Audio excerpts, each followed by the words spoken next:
You are about to hear a strange but true story.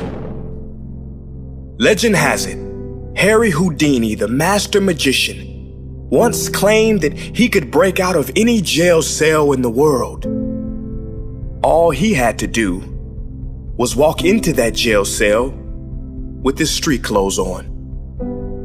"I'll be out of there in 1 hour, no problem," he said.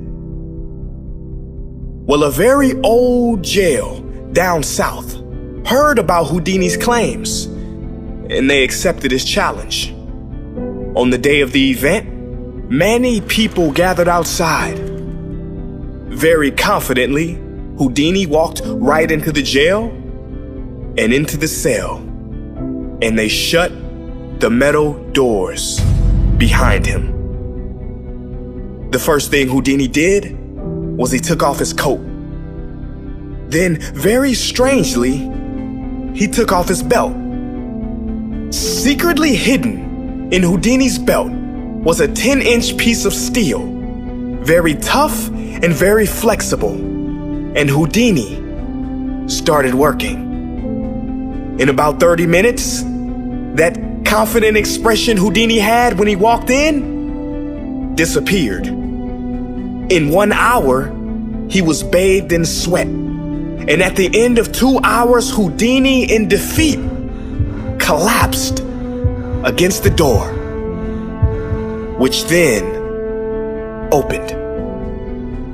It opened because, you see, that door had never been locked. But that's not entirely true, is it? That door was locked. It was firmly and thoroughly locked in Houdini's mind, which meant it was locked as if the best locksmith in the world had put his lock on it. The mind is powerful. How many doors in your life do you think are locked but aren't? How many times have you been stuck in the mental prison of overthinking something that really had a simple solution? There is an ancient African proverb that says, when there is no enemy within, the enemy outside can do us no harm. Your mind is the most powerful force you will ever face. It will tell you lies. It will tell you you can't do that. You're not meant for that. You're not good enough for that. You can't go on anymore. You don't have the energy. You must thank it for its opinion and carry on. Because like Houdini showed us, the only locked doors that exist are in your own mind. The doors in reality are open, and all you have to do is walk through.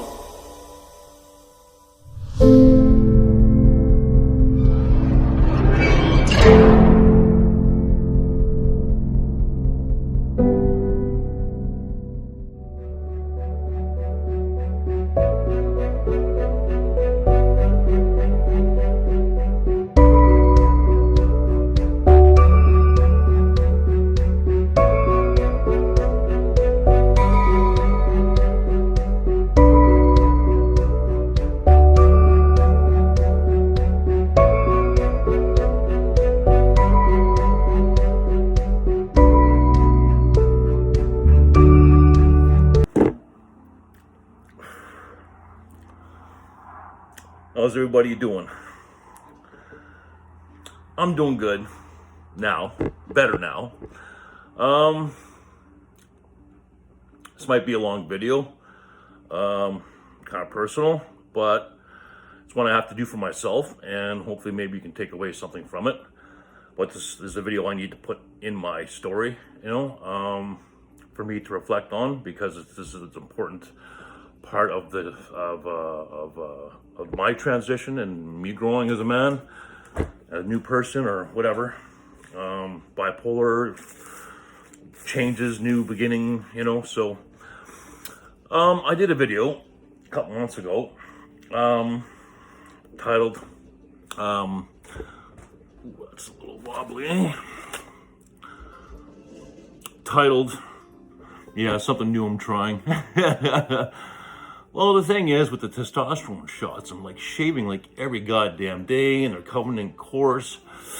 So I figured I'm gonna try to do this, and plus, I'm gonna start putting a lot more weight on now, so this doesn't get all fat. So we're gonna try this out and see how it works. So I expect to put on like 20, 30 pounds in the next few months. So we'll see how that goes. But anyways, back to what I was talking about. I did a video a couple months ago that this coronavirus thing should be a good test for me. What I meant by that, because I knew it was gonna, not so much the coronavirus I was worried about, I couldn't give two shits about that. What I was concerned about was how the changes would affect my life, like in my routine and stuff. No gym, not working, no responsibilities. I knew something was going to happen during that time. I had a pretty good idea what, but I wasn't sure how it was going to unfold. But I knew it was going to. And luckily I prepared for it. But the good thing about these disruptions in your life, it forces you to reevaluate certain things. The hard part with myself is not so much that there's so many changes that I've made. It's kind of hard to keep track of them all, especially when you're bipolar and you have perception changes, right? So you know how to deal with this situation in when you're manic, but you don't know how to deal with the same situation when you're non-manic, right? So it's just, that's one of the reasons why I do videos, but it's just, there's so fucking much it's hard to keep track of sometime, and you forget why you do things and why you originally set yourself on this path. You know, even though the path made sense from a manic and non-manic perspective, you can still lose track of why you do the things that you do and why you made the decisions that you made. So this is some of the things that I faced. Let's see how we should start this. There was a lot that happened the last couple of months. One of the secrets to me successfully navigating this change I'm going through is I put my needs in front of my wants. It simplifies things, right? Just going for what I need, what do you need, what you need, just following what I need. So I don't entertain my wants, which entertains my manic mind, you know, and sends me off on a fucking fantasy or on a crusade for something that may not be realistic. So as long as I maintain my needs in all aspects of my life, I figure it should be okay. And it serves me well so far over the last couple of years. So the last chapter of my story is entitled, There's Still One Thing I Need. And look, I'm kind of shaky doing this video. It's entitled One Thing I Still Need. And what I'm referring to that is, yes, I'm a loner, but it doesn't mean I want to be alone. But I'm not going to be alone at the price of settling, okay? So one of the driving forces and motivations for myself to improve my life is to be able to have that all-in relationship with someone someday, right? I want to be able to be that man for her. So that's one of the motivating factors of why I want to improve my life in this direction. Sometimes it doesn't seem like it's the right call, you know, especially when I make these goals and I'm not satisfied and I can't see the big picture. I know for what I need down the line, it'll serve me well, even though if I can't see it right now.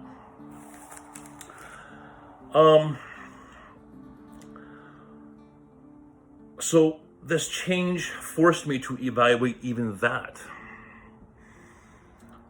It forced me to look at that aspect of my life. Do I really need this woman in my life? Should I be using this as motivation? Should I be using her as motivation? And this is how we got to that point. Now we're into some little bit of self-destruction where things get a little interesting. So, due to this coronavirus, the change in my routine, no gym, no responsibilities. I don't have to get work every day. You know, I just got all this fucking time. So the gym was a tough adjustment because I figured, okay, what I'm going to do? I decided, well, I'm going to diet. You know, I can't work out with heavy weights.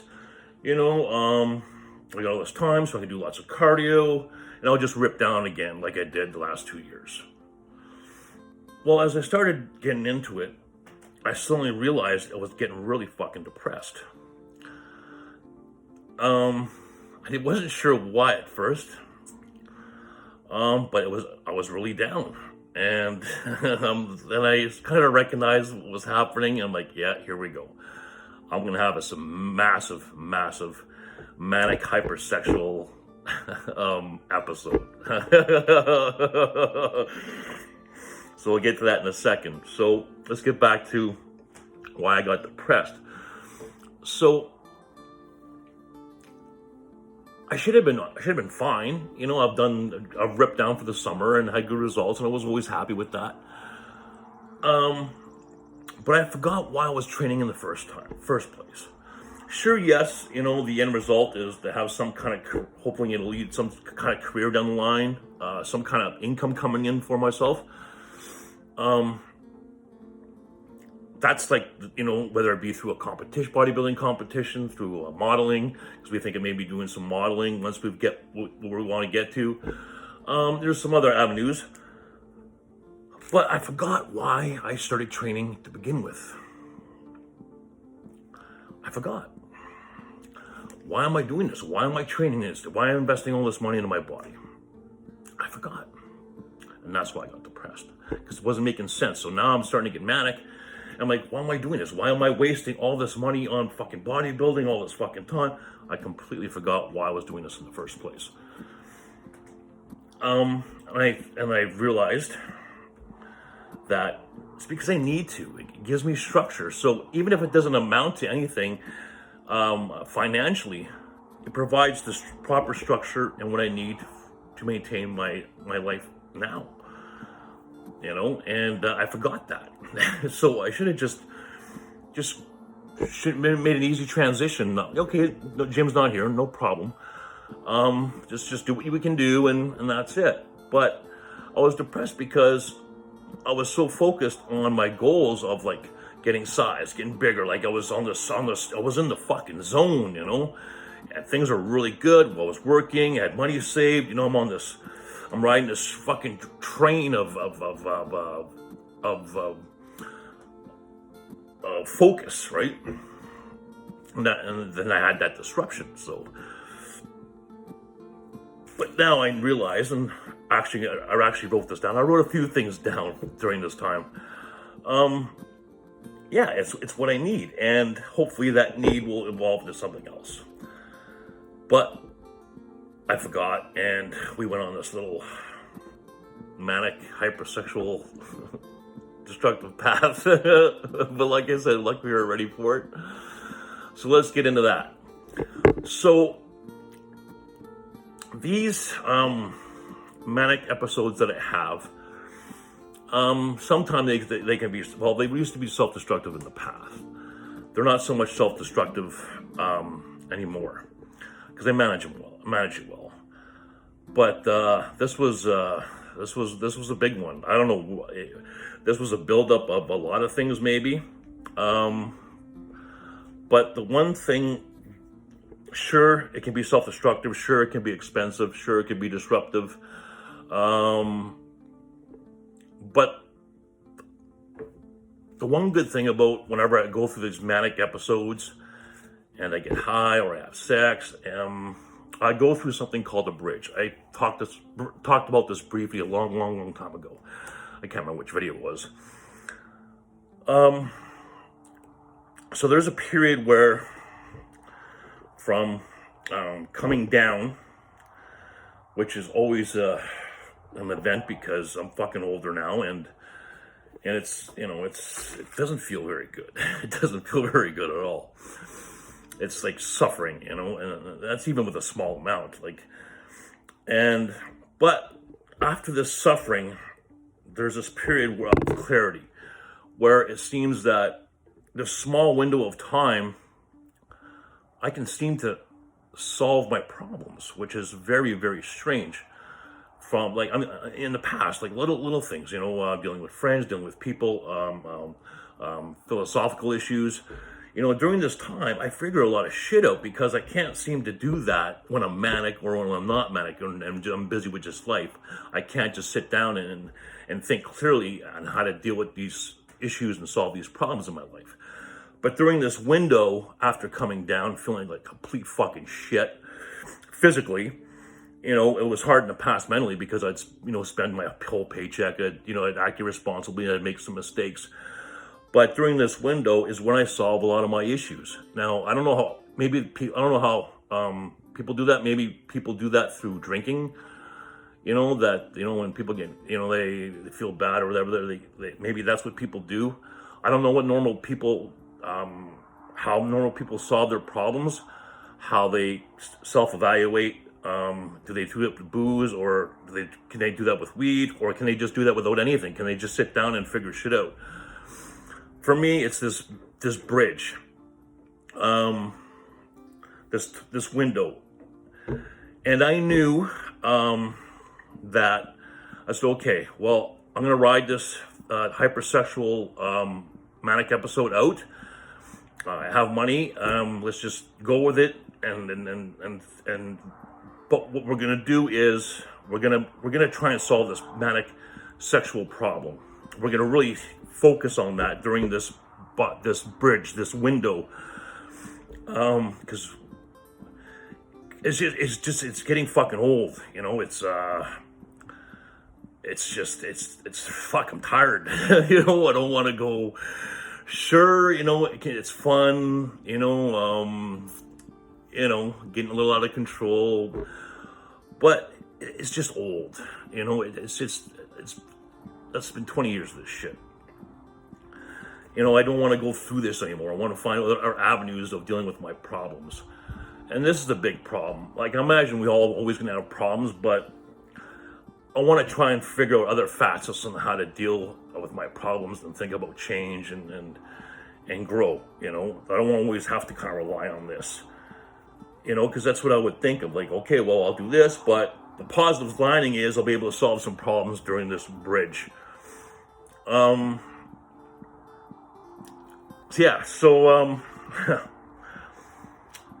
where do we go from here? During this bridge, this is what I realized.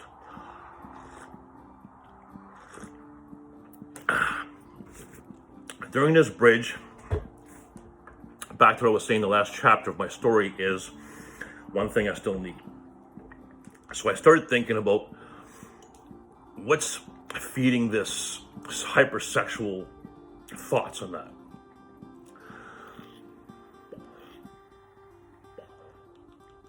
And it's the need of finding someone to connect with for the rest of your life, right?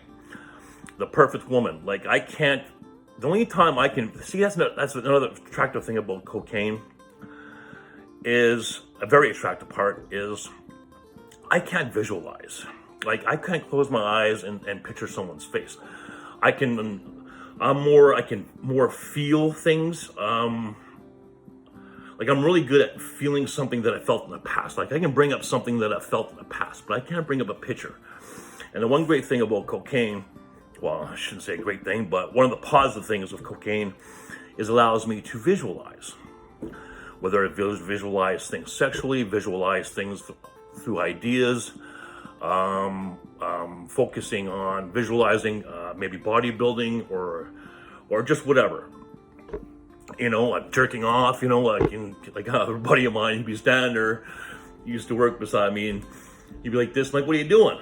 He goes, having sex, he was having a porno in his mind. I'm like, really? You can just see that? Is it clear? He goes, yeah. I mean, like everything, you can see everything perfect. He goes, yeah. I'm like, how the fuck do you do that? Yeah, so that was one of the attractive things about cocaine is I could do that. Especially earlier on when I was using it, Like, I never used to jerk off or anything because I couldn't visualize anything in my mind. So it would be just like, okay, this is fucking stupid. You know, so once I introduced cocaine, it kind of opened up all these pictures in my mind, you know, so jerking off became fucking fun as hell because I could visualize this stuff. But anyways, so let's get back to dealing with this hypersexual. So where is this stemming from? It's stemming from this desire that I have to, this hole that I need to fill. I don't want to call it a hole, but it's something I really desire. Like, I don't want a fast car or amazing career. You know, I'm a loner, but I don't want to be alone. I want to have this all-in connection with someone that I've never experienced. You know, I've always had that in a manic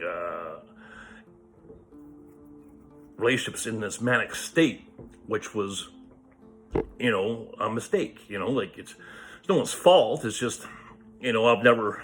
But anyways, bottom line is, it's something that I need. It's something that I really need, and it's something that I want. It's something that I desire. So it's kind of all three, right? So we thought about it. I'm like, so I said, well, why don't I just do a list? The pros and cons. Let's say I have this perfect woman or this feeling with somebody. So I started to write down pros and cons to having this. As I started to write my list, the more I realized how it would complicate and disrupt my life. It was the strangest thing. It's so simple, you know? Like, for example, I'm very successful dealing with my mental illness and these changes that I'm going through because of the routine that I have I've structured, and the needs that I've made for myself makes me successful in what I'm trying to achieve. Now, I have a routine of doing things, whether that be taking 3 naps a day, 4 naps a day, working out 2 or 3 times a day. I'm on my schedule. This is just an example of one thing. So I meet the woman of my dreams. She fucking, you know, touches me on every level. However, I look at this column on the right. I'm like, okay, well, all of this that I do to maintain my life is now in jeopardy. So what's that gonna look like? Fucking disaster. That's what that's gonna fucking look like. You know, it didn't take me long after writing this list to realize that, okay, so now I know next time I'm feeling hypersexual, whatever, and my mind's kind of leading on this path, or I start yearning for this connection with someone, because I don't always feel it, you know, but there's days where it's sometimes my eyes water just thinking about it. So now I know that whenever I get into a manic episode and it's hypersexual, or, you know, it's not just about wanting someone. It's this hypersexual. There's a little more complicated than that, but a piece of it, a very important piece, is this desire to have this person in my life. So now I know that I can look at this list and say, okay, buddy, this is not going to be good for you, you know. However, it's something you still aspire to have the connection with someone. But I'm now more aware of the pitfalls that come with even meeting that person, right? Because I'm gonna all this in my life that I've structured and created is gonna be in jeopardy, and that's gonna affect my health big time, right? So once I realized that, it was like this fucking switch, you know, and everything just kind of started falling into place, back in the routine, working out, you know, everything just makes sense, you know, and fucking feeling so fulfilled, But I'm gonna keep this list as a reminder, and this video as a reminder that sure, there's things that we want and need so badly, but we can't be blind to that. We have to see, okay, well, yeah, you can have this, but how is that going to affect this part of your life? Sometimes we don't think about that.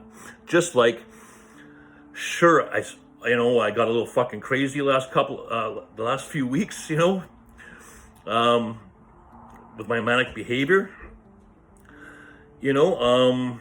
but I didn't let it bring me down. The positive side was, okay, sure, it negatively affected my life here, but it really positively affected my life here.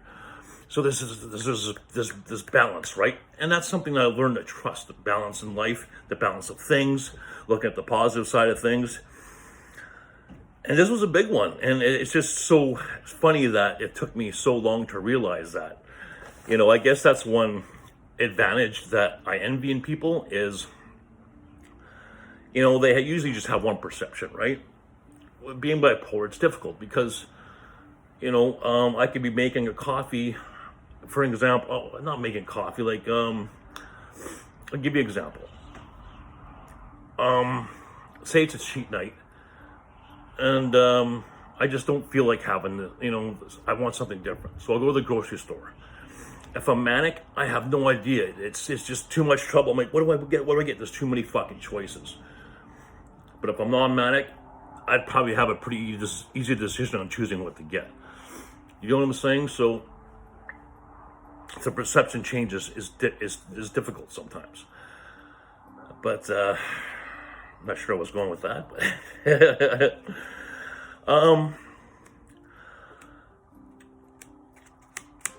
let's see. I just want to see what I want to discuss some other stuff about how bad it was.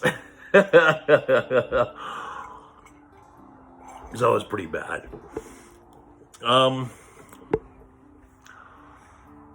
There's something I wanted to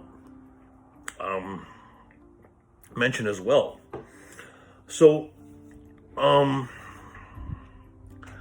mentioned that, a lot of times when you use cocaine, you have this down period, right? And sometimes it can be rough, that coming down period. You could be, sketched out for fucking 8 hours afterwards.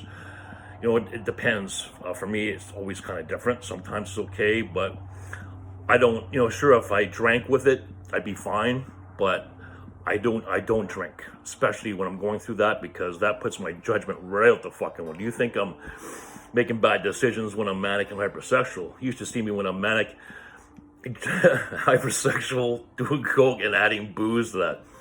Adding booze to that just makes my judgment completely disastrous.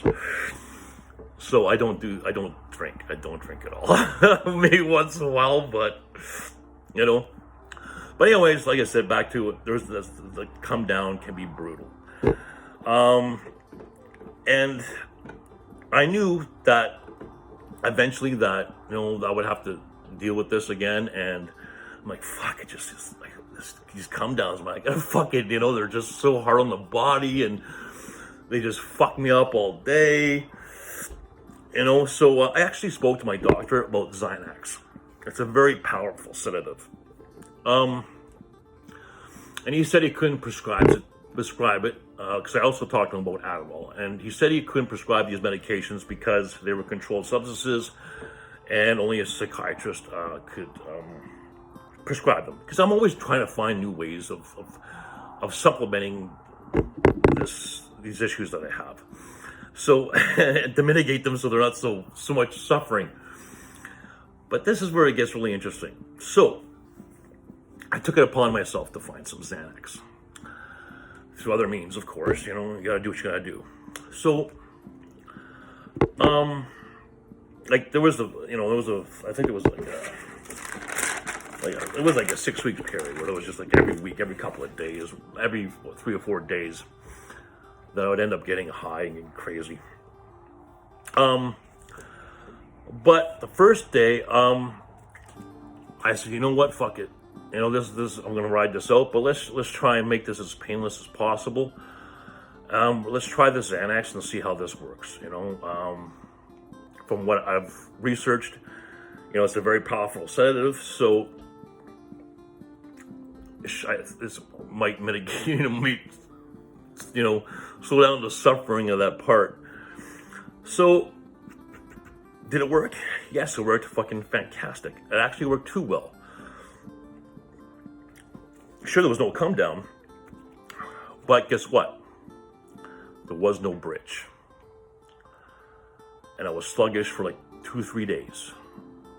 So usually, and like I said, one of the things I try and tell myself is, okay, well, sure, I mean, it's too much money, I made bad decisions, but I always look forward to the bridge because it gives me a positive spin on maybe something negative that I did. So the Xanax, sure, it made the no come down, but it didn't give me the bridge that I was using. So it was very strange. It was like I didn't really know how to process that. The last time that I experienced that was when I was on bipolar medication. I did a video talking about that, where one of the things with the bipolar medication is when I used to use cocaine, it would never have come down. So it was I went through this exorbitant amount of friggin' blow one time. It was crazy. It was like, it was so much coke I snorted over the last couple of days. But that's besides the point. The point is they didn't have this bridge. So there was no positive spin on this. Well, yeah, maybe I may have had a good time with the person I was with, or with an ex-wife, or whatever it was. Sure, that might have been a good thing, but I always look forward to the bridge because I solved a lot of problems with that during that time. And usually after the bridge, the switch goes on and I'm refocused and re-energized and on to whatever I was doing. But the Xanax, that didn't occur. I couldn't get back into working out. I'd work out for maybe one day.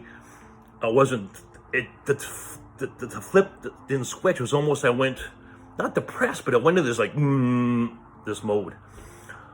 So then it was like, oh, what the fuck? I noticed it, but I didn't really notice it. So that's what ended up happening was okay, bam, then I wanted to get high again, use Xanax. Oh, get high again, use Xanax.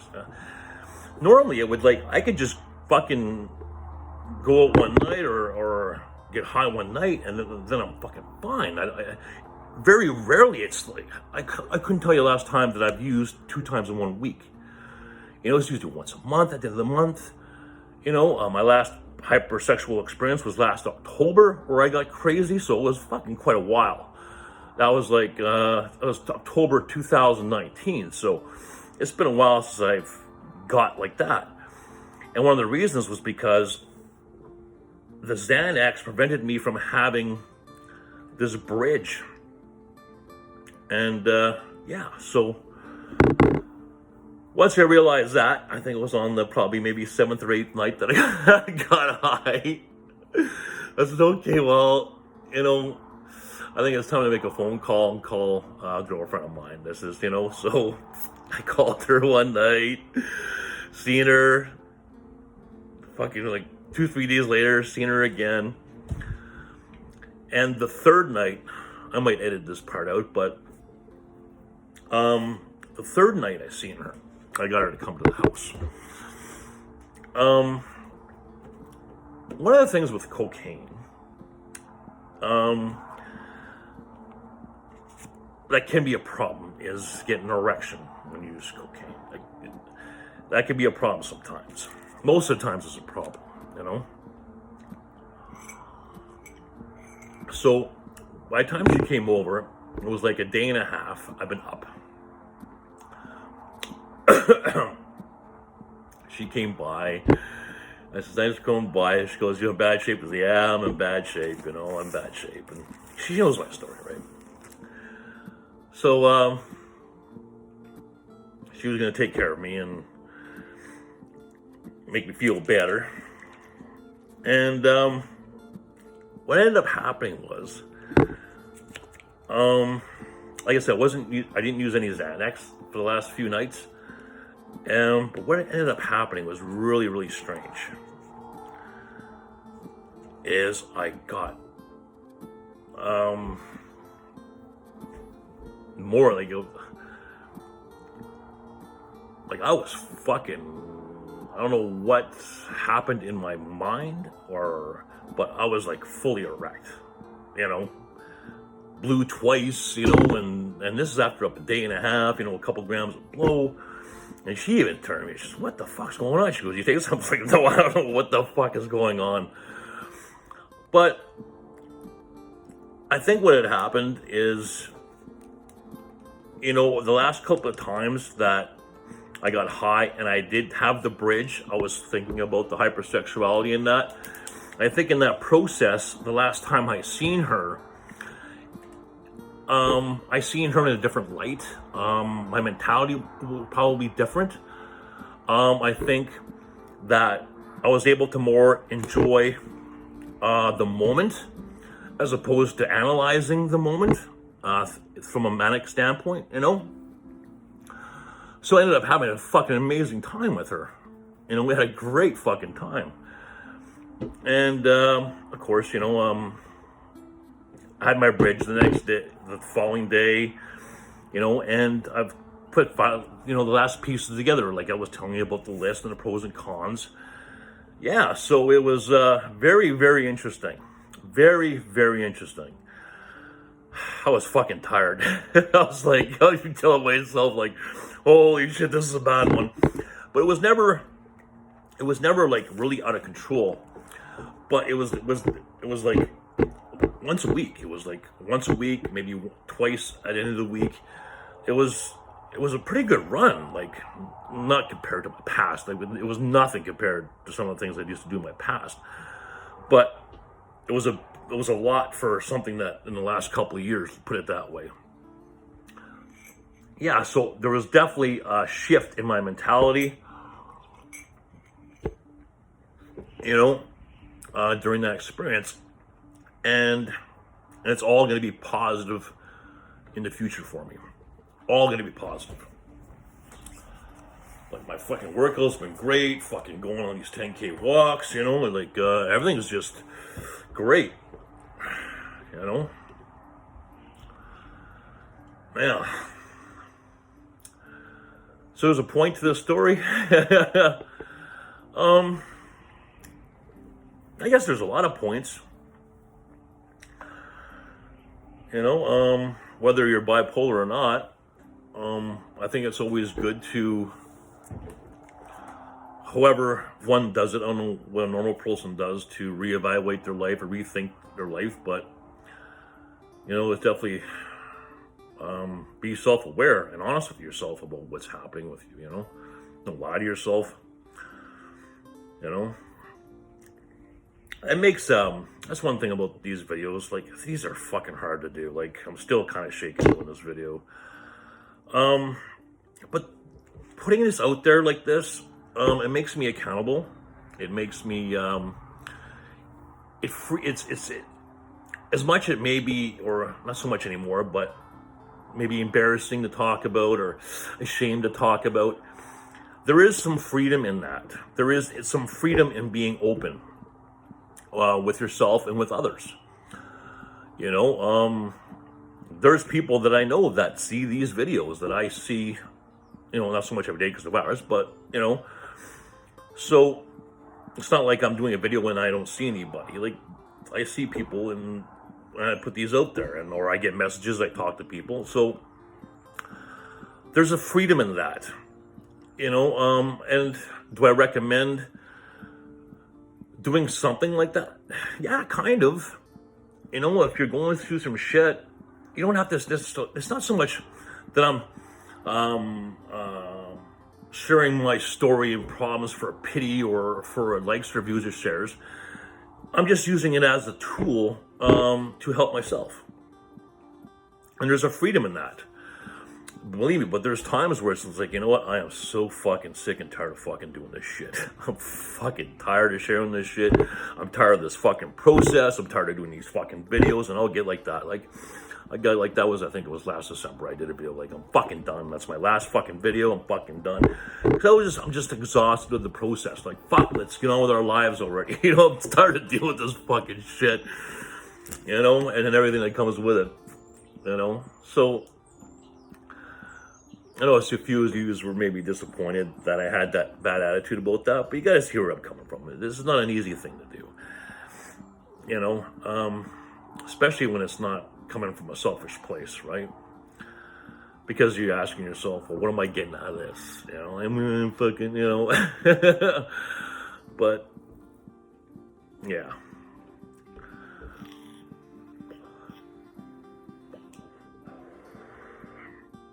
So back to the video that I did was the coronavirus a good test for me? Yeah, it was. Yeah, it was. Yes, it was. I'm glad it happened. Kind of. Kind of. You know, my workouts did suffer for a couple of months, you know, because of this.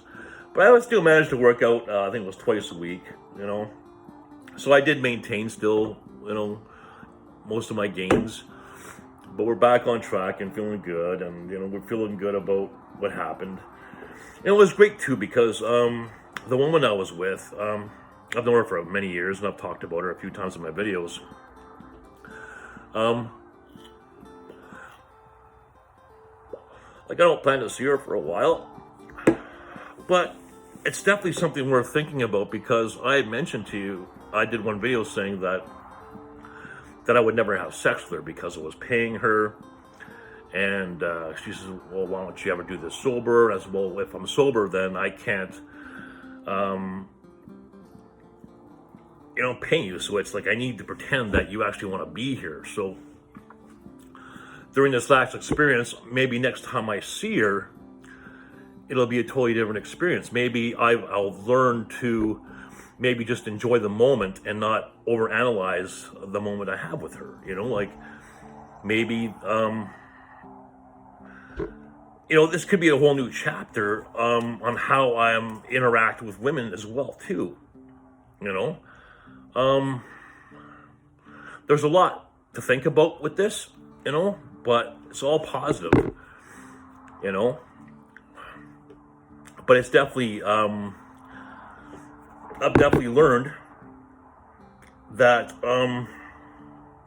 it's okay to be alone, you know. It's okay not to settle. It's okay to wait for the perfect someone, you know. And, you know, taking stock on, okay, well, what if I have these needs? You know, how do I fulfill these without falling into any pitfalls? You know, because like I said, I avoid dating and stuff because I don't want the bullshit of dealing with that. I just don't, you know. I think I'm like that with friends too. You know, the bullshit that comes along with, you know, emotions with people, you know. Yeah, so it's definitely, there's definitely a lot more to think about, but there's been definitely some positives to this for sure. Yeah, for sure. Feeling pretty good about it.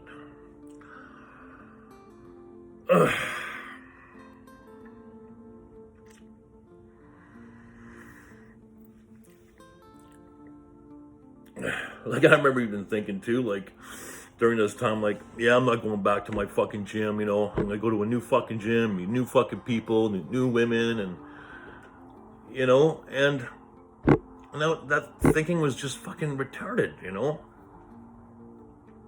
There's good people there, you know. We have a nice community there, you know. Why? Okay, so there's no women there that I want to date and or think there's any future with. So fucking what? You know what I mean? Because that desire was what I was using for motivation for a long time. You know? So now I realize, okay, well, I no longer have to use this as motivation, right? So, yeah. Yeah, I miss my gym family. It'll be nice to get back. Come up with a whole new plan, style, training, and, you know, I got some new ideas, new goals I'm really looking forward to.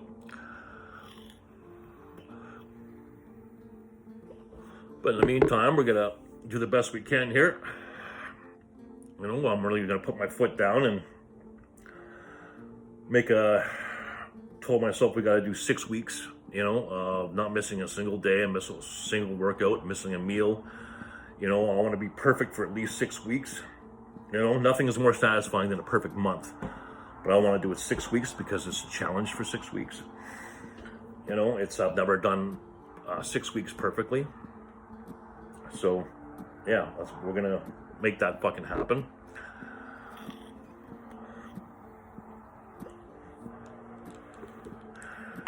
But I tell you, it was having a responsibility was definitely, you know, knowing that I didn't have to get up for work the next day.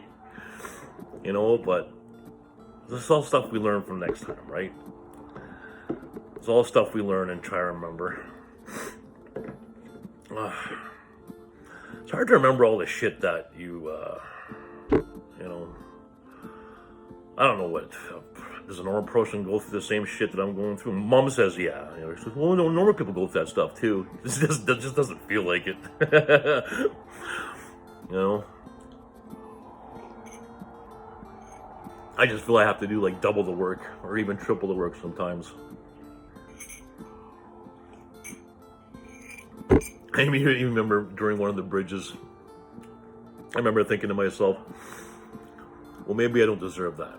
You know, maybe life has given me enough breaks and chances that maybe I don't deserve to meet someone like that. Maybe I blew all my chances. Maybe I had my 3 loves and that's all I get. You know, I'm just, you know, trying to set a new mindset, you know. But that was one of the things I was thinking, okay, well, you know what, Scott, you've been very fortunate. You know, you survived this crash. You know, you've managed to get your life together during some pretty hard odds. You should count yourself lucky. You know, don't be so fucking greedy. Well, now you want the perfect woman too? Don't be so goddamn greedy. You know, so these are the mind tricks I play on myself, right? So now, will there be times where definitely I'll feel lonely and I'll yearn for that companionship. But from this process, I'll learn how to better deal with that. You know, like there was a time where I called up women from my past. You know, I'm like, hey, are you single? You know. And it's just shit like that because I was fucking looking for that wanted that need so bad, right? You know, even called up a few other people, you know, that I'm not going to mention, but I think all part of that was stuff that was in the basement too, you know, that I've always wondered about. Like, okay, well, I'm better now and my life's good. I could probably have a relationship, so yeah, I'll give her a call, see how she's doing, you know. But now I know that, you know, it probably was a good idea that didn't work out, you know, because it was before this little transition we had here. But it's going to be interesting to see how we move forward from that standpoint, you know. I'm going to have to be really honest with myself going into this next relationship, a lot more than I thought I was going to have to be. And I'm going to have to be real conscious about this pro and con list here.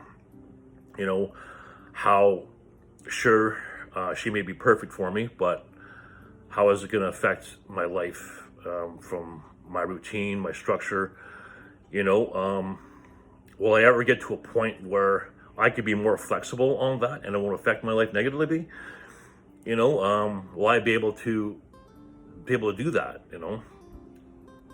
So we're going to have to be very conscious of that. And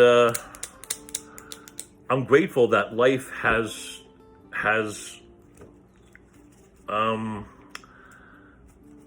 denied me of having this woman in my life thus far, because it would have probably been destructive, right? I probably wouldn't have. Oh, there's Naya. Naya! Hey, babies! Hey, babies!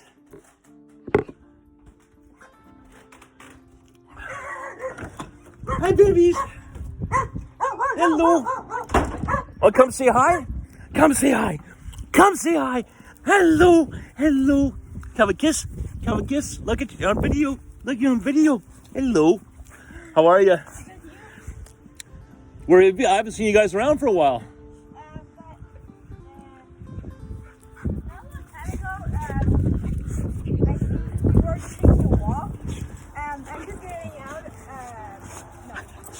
No, I just haven't seen you and the dog outside for a few days.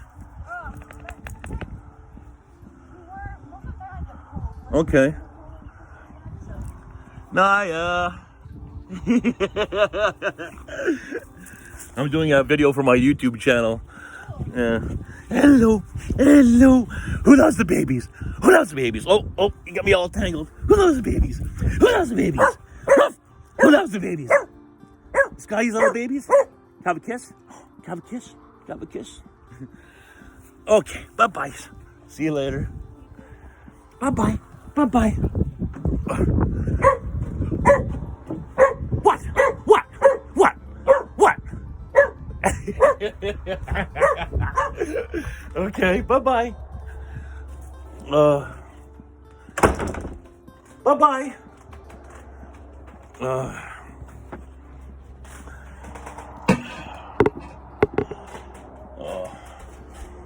Oh, I can't wait till she gets bigger. It's gonna be great. When she's off leash, that'll be great. She'll come over and hang out. Beautiful dog, beautiful dog. Well, I think that's about it, eh?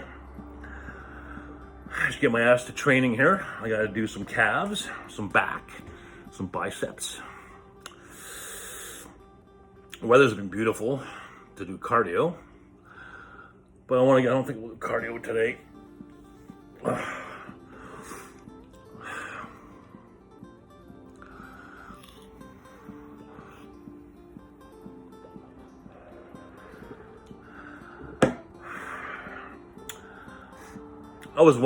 Someone messaged me once and they said,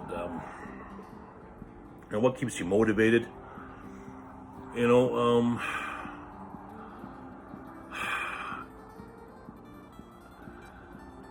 One trick that I always tell myself is like how lucky and fortunate that I am. It's just like I have such a good life, and it's so easy to take things for granted, and so many people have it so much worse. And even myself, when I think about where I was 2 years ago or 3 years ago, it's just like, oh, thank God, So when you think that way, it's like it's pretty easy to stay motivated and get your workout done and get your work done to get the shit that you need to get done. Like, what are you doing here, bud? Like, fuck, you got every advantage right now. Fucking, what are you doing sitting on your ass, Get the work done, put the work in, Do what you gotta do. So it's really easy to stay motivated using that mindset.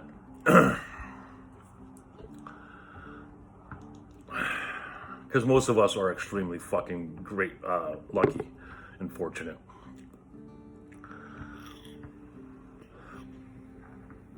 It's easy for our petty problems to interfere with that. Life just gets all these little tiny things, kind of build up, and before you realize it, you're like, the fuck, That's why it helps to just entertain my needs. Keeps things pretty fucking simple, So it's always easy to turn back it's really easy to step back and reevaluate, for sure, and be grateful.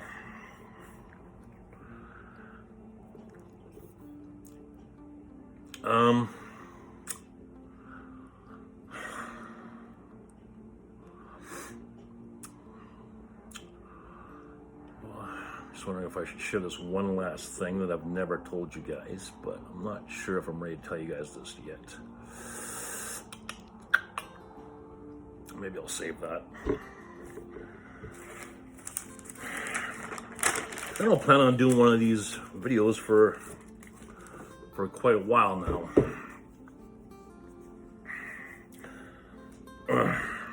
I'm thinking maybe doing a video the last week before I go back to the gym, maybe show you guys what I've been doing, you know, as far as keeping in shape, you know. Maybe I'll do a video on that before we get back to the gym. So maybe in a couple months, maybe I'll do that, something for you guys. Show you exactly what I do, sets, reps, exercises, you know. Then you can take that for what it's worth, you know, and you can see, you know, what I looked, you know, before I started training at home, you know, and training once a week for 2 months, and then, you know, a picture of me, you know, what I've accomplished in the last 6 weeks or so. So maybe I'll do something like that for you guys.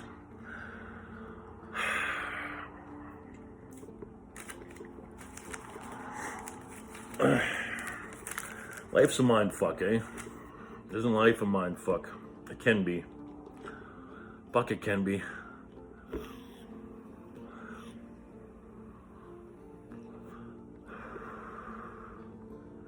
And it's all emotionally driven too, right? It's all emotionally driven. All our problems stem from emotion, whether we're scared or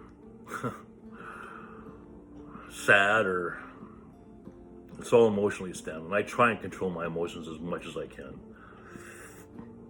you know, because I know that's key in making good decisions, right?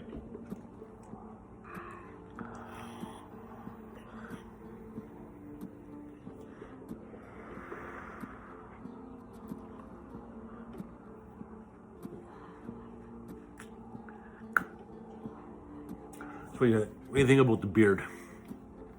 You guys like it? I grew a beard once, long ago. Can't really remember how I felt about it. I'm not gonna color it though. I'll leave it like that. Kind of like the gray. Getting old face doesn't bother me too much.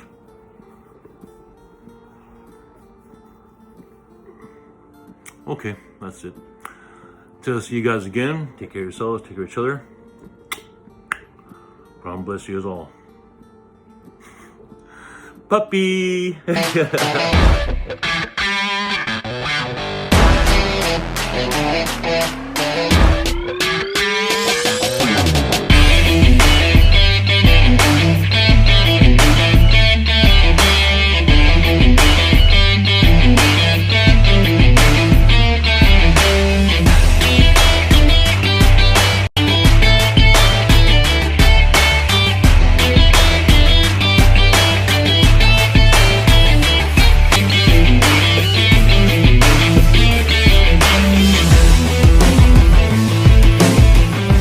This episode is brought to you by 6-Star, guaranteed to make you big as fuck!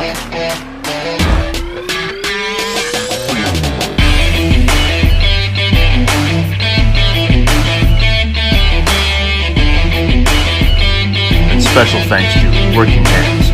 It's the shit!